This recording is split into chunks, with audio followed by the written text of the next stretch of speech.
예방접종 도움이라는 홈페이지가 있습니다. 등원 준비 물품, 적정선이 어디까지인지, 어떻게 준비해 가면 되는지 월화수목금을 편안하게 보낼 수 있겠죠.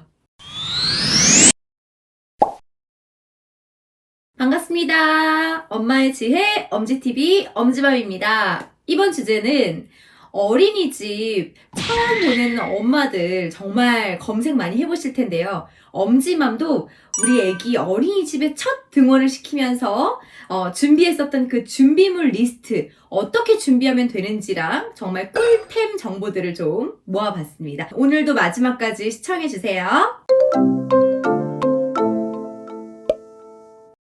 네, 우선 각종 서류들이 있습니다. 영유아 건강검진 관련되어 있는 기록들, 그리고 예방접종 잘 마쳤는지, 어디 몇 차까지 마쳤는지에 대한 기록들, 이런 것들을 가져오세요라고 하는데요. 이거는 여러분 평소에 다니시던 병원에 가셔서 내원 후에 발행을 받으셔도 되고, 아니면 예방접종 도움이라는 홈페이지가 있습니다. 이곳에 접속하셔가지고 여러분들이 인증 후에 발행을 받으실 수 있습니다. 그 외에도 등본이나 가족관계 증명서나 이러한 서류들, 네, 역시 발행을 다 받으셔가지고 최근 발행분으로 해서 여러분이 제출하시면 되겠습니다.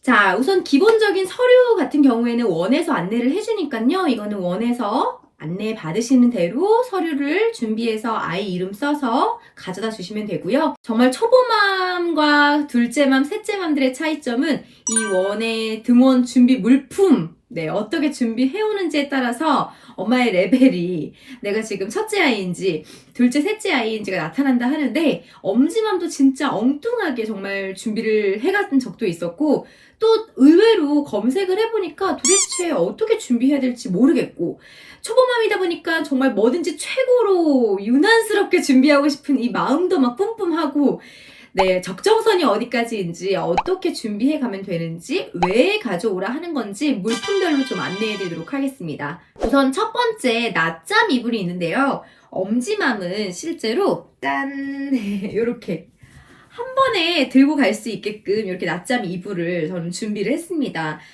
낮잠 이불 이렇게 들고 갈 수 있는데, 낮잠 이불을 왜 가져오라고 하는지 좀 궁금하신 분도 있을 것 같아요. 여러분, 낮잠 이불이라 하면은 이렇게 깔 수 있는 패드와 그 안에 이렇게 지금은 저는 좀 따뜻하게 이렇게, 네, 부들부들하게 보내줬고요. 겨울용으로. 그리고 베개까지 해서 이렇게 보내줍니다.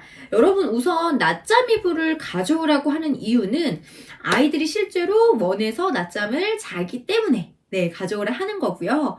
처음에 등원하면은 적응기 동안은 낮잠을 자고 오지 않습니다. 그럼에도 불구하고 우선 이 낮잠 이불이라는 것이 아이에게는 실제로 애착 이불처럼, 네, 내 물건, 내 공간, 이러한 애착 개념으로 좀 생각을 하셔도 좋을 것 같아요. 그래서 원에서 정말 준비한 대로 깔아놓은 이불에서 다 같이 자는 건 물론 좋겠지만 위생적인 부분도 있고요. 또 하나는 무엇보다 중요한 거는 이 아이가 내 이불이다, 내 거야, 내 공간이야 라는 그 집에서 보던 것이 원에 있을 때 그 마음의 심리적 안정감, 네, 이러한 개념이라고 생각하시면 되겠는데, 그렇기 때문에 엄지맘 같은 경우에도 이 낮잠 이불을 미리 사서, 네, 원에 등원하기 전에 이렇게 깔아주면서 이거 누구 거야?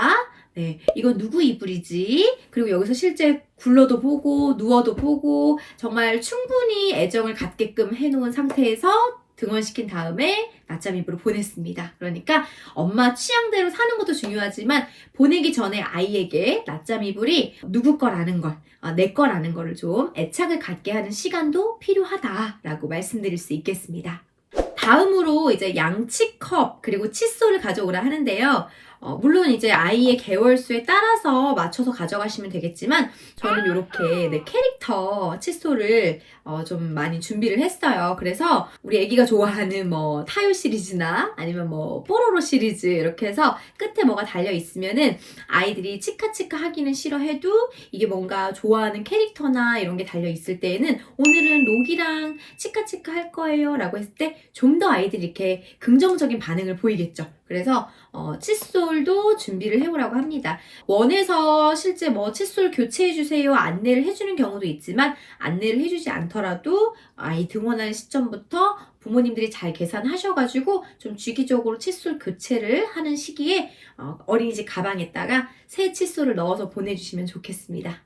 세 번째로 이제 실내화를 가져오라고 하는데요. 엄지맘 같은 경우에도 한 18개월 정도의 아이를 이제 등원을 하기 시작했어요. 그래서 아기가 이제 걷기 시작하고 돌이 지나고서 막 호기심도 생기고 잘 뛰어다니고 그 시즌에 보냈기 때문에 바로 실내화를 가져오라고 했고요. 요렇게 네, 지금 진짜 더러워졌죠. 많이 신어가지고. 근데 실내화는 저는 좀 가벼운 거, 그리고 정말 실내에서도 이질감 없게끔 가볍게 더 신처럼 신을 수 있는 걸 좀 추천을 드리고, 무엇보다 중요한 거는 이렇게 가볍더라도 미끄럼 방지가 있어야 돼요. 그래서 실제로 뭐 여러 사이트에 검색해보시면은 어린이집 실내화라고 해가지고 캐릭터 모양으로 된 고무 실내화들도 굉장히 많고요. 그런데 어릴 때 보낼수록 좀 아이들에게는 이렇게 가벼운 실내화를 신겨주는 것을 좀 추천드리겠습니다. 그래서 이 실내화는 이렇게 저는 비닐에다 위생백에 딱 넣어가지고 이렇게 보내줬습니다. 다음 네 번째 물통을 가져오라고 해요. 물통 같은 경우에는 매일매일 씻어서 보내주시면 되는데 중요한 게 여기에 그래서 우리 애기 이름이 이렇게 있어야 돼요. 그래서 저도 몇 반 누구 해가지고 이름 네임택을 붙여줬고요. 이렇게 손으로 잡고 마실 수 있는 빨대컵으로 저는 보내줬습니다. 굳이 보온병이 아니어도 되고요. 그냥 쉽게 마실 수 있는 빨대컵 정도로 준비해 주시면 되겠습니다. 워킹맘 같은 경우에는 매일매일 하원하고서 물통 닦아놓고 다음날 건조한 다음에 또 보내고 이게 너무 번거로웠어요. 그래서 요걸 똑같은 거를 5개를 준비했습니다. 주말에 깨끗하게 소독해서 딱 준비해 놓으면은 그렇게 일주일이 설거지를 안 해도 애기 거 매일매일 전쟁처럼 씻지 않고 삶지 않아도 한 번만 설거지해서 삶아 놓으면은 월화수목금을 편안하게 보낼 수 있겠죠.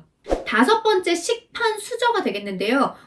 우리 애기 쪼꼬미 보내는 어린이집에서는 식판이나 수저를 그 업체에서 수거해 가서 살균해주고 다음날 또 새 거를 가져오고 이런 시스템을 이용하고 있어요. 그래서 월에 제가 이제 3만 원 정도 결제를 해서 그 비용으로 원에서 다 수급을 하고 있는데 이거는 원마다 좀 다르겠죠, 방침이. 그래서 만약에 개인용 식판과 수저를 보내주세요 혹은 뭐 수저 세트 보내주세요라고 하면은 이렇게 번들로 되어 있는 세트용을 여러분이 역시 네임택 붙이셔가지고 보내주시면 되겠습니다.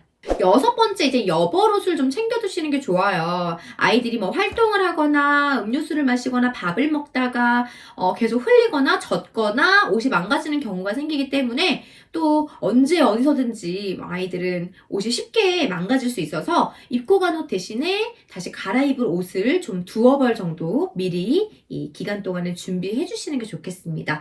그래서 엄지맘 어릴 때 생각해보면 저는 어릴 때 화장실 가다가 쉬었다고 해가지고 막 엄마가 옷 들고 왔던 생각이 나요. 네. 근데 저희 우리 애기 키우면서는 어린이집에 한 2벌 정도는 계속해서 여벌옷을 계절마다 바꿔서 보내놓고 있습니다. 7번째, 아직 기저귀를 떼지 않은 시기에 보내면은 기저귀를 보내주세요 라고 하는데 이거는 아이들마다 사용하는 기저귀 브랜드가 다르기 때문이에요. 네, 그래서 기저귀도 역시 좀 넉넉하게 여유있게 보내주시면 되겠습니다. 다음으로 8번째, 이제 정말 엄지맘이 헤맸었던 그 준비물 리스트의 그 녀석, 바로 수건입니다. 수건을 왜 달라고 하는 거지? 어떤 수건을 보내야 되지? 라고 제가 좀 고민을 많이 했었던 항목인데 우선은 어린이집에 수건을 보내는 이유는 아이들이 손을 깨끗하게 씻고 닦고 건조하는 용도로 쓰는 거고요. 공용 수건이 아니라 개인용 수건을 이용하면서 최대한 좀 위생적인 부분을 좀 안전하게 신경 쓰기 위해서 개인용 수건을 보내주세요 라고 하는데요. 이 손수건과는 다르게 정말 말 그대로 수건입니다. 그래서 여러분이 이렇게 이왕이면 그냥 수건보다는 딱 손 씻을 만큼의 요 정도 크기로 고리 수건으로 보내주시면 원에 이렇게 애기들 이름마다 고리에다 걸어줘요. 그래서 엄지맘은 고리 수건을 캐릭터별로 여러 개를 이렇게 캐릭터별로 엘사도 있고 백설공주도 있고 해서 고리수건을 좀 준비를 했고요. 일주일에 한 번씩 매주 이제 금요일날 하원할 때 가방에 선생님이 쏙 보내줍니다. 그러면은 깨끗하게 빨아가지고 다시 월요일날 등원할 때 보내주고 이렇게 이용하는 용도로 생각하시면 될 것 같아요. 근데 엄지맘은 괜히 이때 이름에 수 놓아가지고 5개씩이나 사놔가지고 대신 집에서도 쓰고 어린이집에서도 쓰고 이렇게 생활 습관을 좀 만들어주시면 좋을 것 같습니다. 다음 이제 9번째 아기 로션을 보내주라고 할 거예요. 이제 아기가 뭐 응가를 하거나 혹은 거기서 씻게 되거나 하는 그런 상황에는 우리가 이제 아기에게도 로션을 발라줘야 되잖아요. 그래서 엄지맘도 이렇게 실제 쓰는 이 로션 하나를 300ml 정도를 보내줬었습니다. 다음으로 이제 이건 아이 시기마다 좀 다르겠지만 엄지맘처럼 이렇게 어린 시기에부터 보내는 아이들은 자꾸 흘리기 때문에 턱받이를 보내주라 하는 경우가 있어요. 그때 집에서 쓰시는 턱받이 하나 같이 넣으셔가지고 보내주시면 되겠습니다. 그리고 이제 마지막 11번째 물티슈를 보내달라 하는 경우도 있는데 물티슈는 공용으로 쓰는 경우도 있고요. 아이들마다 물티슈를 한 개씩 보내주세요 라고 하는 경우도 있어요. 그래서 요거는 원의 방침에 따라서 어머니들 따라가시면 되겠습니다. 중요한 건 이제 아이들마다 우리 아기 제품에는 우리 애기 이름을 붙여주셔야 돼요. 그래서 저는 이렇게 다이소에 가가지고 그냥 이름을 찍어서 그때 1,000원인가? 2,000원인가 주고 뽑아놨던 것 같아요. 이거는 이제 파는 기계들도 있죠. 그래서 이거는 엄마들의 취향에 따라서 우리 애기 이름을 기록해가지고 애기 이름이 또 동명이인이 있을 수 있기 때문에 되도록이면 무슨 반 어떤 애기 이름 이렇게 누구누구 써가지고 붙여주시면 되겠습니다. 네, 우선은 어린이집 등원 리스트는 이렇게 정리를 할 수 있을 것 같고요. 원마다 방침에 따라서 다시 안내를 또 해주실 거예요. 그런데 저는 좀 꿀팁을 드리자면은 원에 보내기 전에 집에서부터 그 물통이면 물통, 수저면 수저, 수건이면 수건, 이불이면 이불 다 한번 사용을 아이가 직접 하면서 이게 내 거야. 그리고 집에서 쓰던 게 어린이집에도 있어서 친근하구나 라고 낯설지 않은 그런 환경을 미리 집에서부터 좀 애착을 갖게끔 물건들마다 아이들에게 알려주시는 게 좋을 것 같아요. 그래서 저는 물건을 챙기면서도 늘 수건을 챙기면서도 현서 수건 가져오세요. 우리 애기 수건이지? 라고 하면서 이렇게 항상 좀 아이에게 인지를 시켜줬던 것 같아요. 그러니까 어린이집 가서도 내게 어디 있는지 알고 애착을 좀 더 하면서 그 낯선 환경 속에서도 내 물건이 여기저기 있기 때문에 좀 아이들이 그 낯설음을 빨리 좀 익숙함으로 바꾸지 않나라는 생각을 해봅니다. 네, 이제 3월을 앞두고 있어요. 우리 아이를 어린이집에 처음 보내시는 엄마들은 아마 불안할 거예요. 우리 애기가 잘할 수 있을까? 엄지맘도 처음 아이를 등원시키던 그날 정말 한 2-3시간 있다가 낮잠도 안 자고 오는데도 근처 카페에 앉아가지고 얼마나 이렇게 마음 졸이고 발 동동 죄를 짓는 것 같고 우리 애기 불쌍하고 정말 생이별하는 것 같고 그랬었습니다. 그런데 오히려 아이들은 정말 새로운 환경 속에서도 또 또래의 아이들과 함께 건강하게 엄마 아빠 없이도 잘 자랄 수 있는 그런 씩씩한 아이들이니까요. 내가 내 아이를 믿어주는 게 가장 좋을 것 같아요. 엄마가 발걸음이 무겁고 울먹울먹하고 하면요. 아이도 눈치를 챕니다. 그렇기 때문에 씩씩하게 엄마가 잘 갔다 와 이따 보자 하고서 좋은 곳에 놀러 갔다 온다라는 그런 이미지를 계속 심어주는 게 좋을 것 같습니다. 자, 그러면 여러분 다음에도 더 좋은 정보로 여러분들에게 인사드리도록 하겠습니다. 요 아래에 여러분 엄지 카페 오셔가지고 함께 소통 나누면 좋을 것 같아요. 좋아요와 구독, 알림 설정은 사랑입니다. 그러면 다음에 또 인사드릴게요. 감사합니다.